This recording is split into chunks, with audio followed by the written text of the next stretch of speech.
Live from Waterford and Dungarvan, this is Waterford at 1 News. Good afternoon, I'm Sinead Aherne. Today's top stories. The National Public Health Emergency Team is meeting to discuss if further restrictions are needed. People are rallying to put up frontline healthcare workers at University Hospital Waterford. Waterford Councillor Joe Conway's missed out on election to the Seanad. And in sport, European Tour chiefs are hopeful that the Irish Open can be rearranged. Health officials are meeting to consider possible further travel restrictions and measures in nursing homes to tackle the spread of the coronavirus. 2,910 people now have COVID-19 here. Stephanie Rowan reports. New figures show we're flattening the curve and tackling the coronavirus, with the infection daily growth rate halving from 33 to 15%. 2,910 people are now confirmed to have COVID-19 and 54 people have died. 84 people have been admitted to the ICU. The majority of those patients are over the age of 45, but 13% are aged between 25 and 44. There's now 23 clusters in nursing homes. Professor Philip Nolan from the Modelling Advisor Group says although the restriction measures have shown clear improvements in our figures, we can't be complacent. So the message is there's been a very significant impact of what we've done to date. We need to see the impact of the measures that were applied last Friday to ensure that they're enough to control the disease. And the message to the public is to maintain those efforts. The National Public Health Emergency Team's been meeting to discuss if further restrictions are needed. We should find out the outcome of that in the coming hours. A shortage of essential items such as reagents and swabs is leading to waiting times of 7 to 10 days for test results. Head of the Coronavirus Expert Advisory Group, Dr. Cillian de Gascon, says it's disappointing and this has been a challenging time, as Laura Donnelly reports. It could take up to 10 days for people to receive results of their corona tests. Many testing centres have faced problems because of a shortage of equipment. Dr. Cillian de Gascon from the Coronavirus Expert Advisory Group says they're working on it.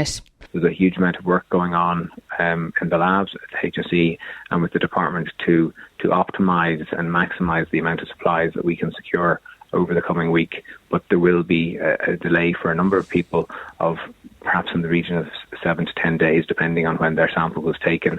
He says they have had problems accessing essential items, which led to delays. There's obviously been challenges in the testing process, and people will be aware of the difficulties in accessing swabs and the difficulties in accessing various reagents for the laboratory testing process. And it's from as somebody who works in the lab, obviously it's disappointing from our perspective that we have experienced these challenges. He says they're now looking for alternatives in order to scale up as quickly as possible. People are rallying to put up frontline healthcare workers at University Hospital Waterford. Waterford Councillor Eamon Quinlan says many staff at UHW don't want to return to their families while the COVID-19 outbreak is ongoing. Cunningham auctioneers have offered to provide free accommodation to healthcare staff. Smart Move Properties is providing 8 apartments to staff for free or a small fee, while O'Shea's Hotel in Tramore is offering rooms at a discount too. The Fianna Fáil councillor says Waterford Institute of Technology also has capacity. Over the last several days I've been approached by several of Waterford's frontline health care providers who find themselves in the position of having to choose between potentially bringing the coronavirus home to their loved ones or shelling out between 100 and 150 euros for alternative accommodation per week. This is a burden that many of our nurses and others simply cannot afford. Having reached out to Waterford Institute of Technology, I know that they have both the capacity and the willingness to help with their now vacant student accommodation. I am calling on the HSE to block book these units to give our frontline workers peace of mind both in work and at home.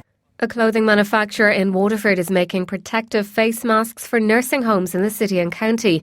Azuri and Kilcohen's been making personal protective clothing for emergency services for over 30 years.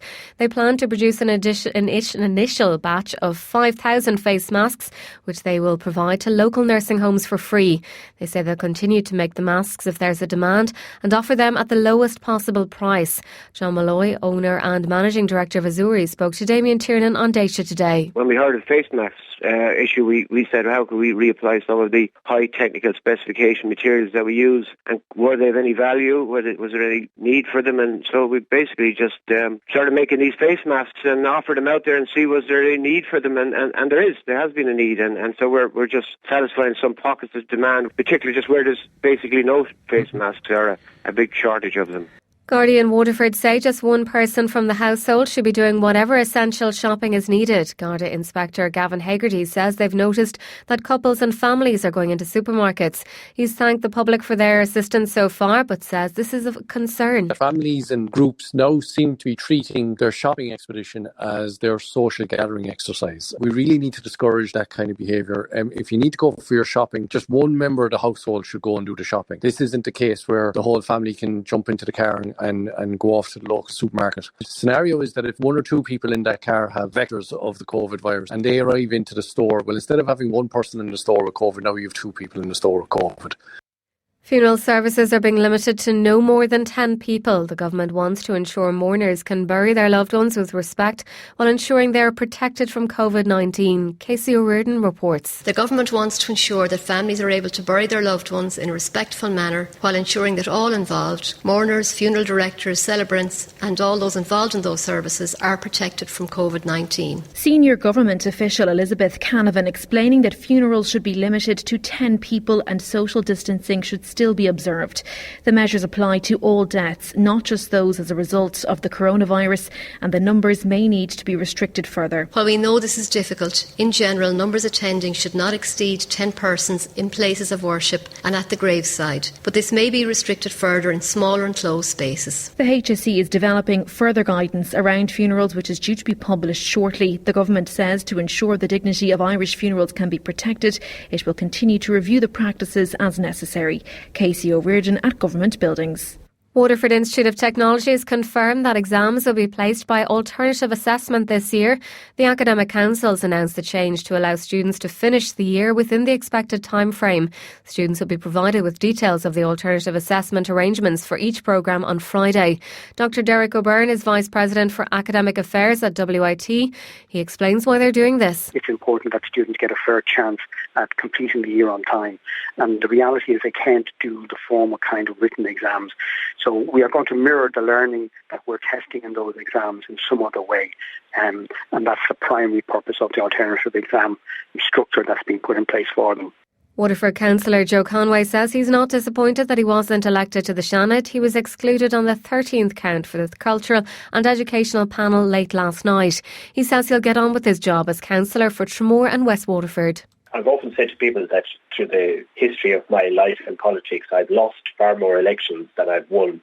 I've learned over the years to take these things on the chin, to pick yourself up and dust yourself off and get on with the job that you have to do, which is, fortunately, I'm still a member of Waterford City and County Council and intend to do the best I can for the people of Tramore and West Waterford. He says he wants to congratulate the new senators. I want to wish all of the newly elected senators well. The Seanad has the potential to be a very inspirational chamber, but sadly it has a record of coming up well short in that regard, and I hope this 26th Seanad will be different, and that would be my big hope for the upper house. WLR Sport, Ireland's local station of the year.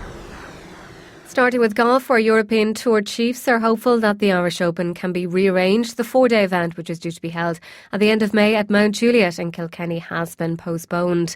To soccer, a total of 550 of Tottenham's non-playing directors and employees will be put on a leave of absence for the next 2 months. That includes the Premier League club's chairman, Daniel Levy, who confirmed the news today. The furloughed staff will be part of the UK government's COVID-19 job retention scheme, which pays 80% of wages. Yesterday, Newcastle United became the first Premier League club to place members of the non-playing staff on temporary leave. The Premier League is currently suspended until April 30th at the earliest. It's been reported the Premier League is working on a plan to resume its season at the start of May. They have until the 16th of July to end the campaign, and if they don't, broadcasters could start legal proceedings, according to the Daily Mail. And in racing, Irish horse racing has seen an increase in drug testing. That's according to the 2019 figures released today by by the Irish Horse Racing Regulatory Board. In total, 381 riders were tested across 34 race meetings and 8 point-to-point meetings, which is an increase of 127. 2 tested positive compared to 5 in 2018. WLR asking you to stay at home. Our next bulletin is at 2. Hi,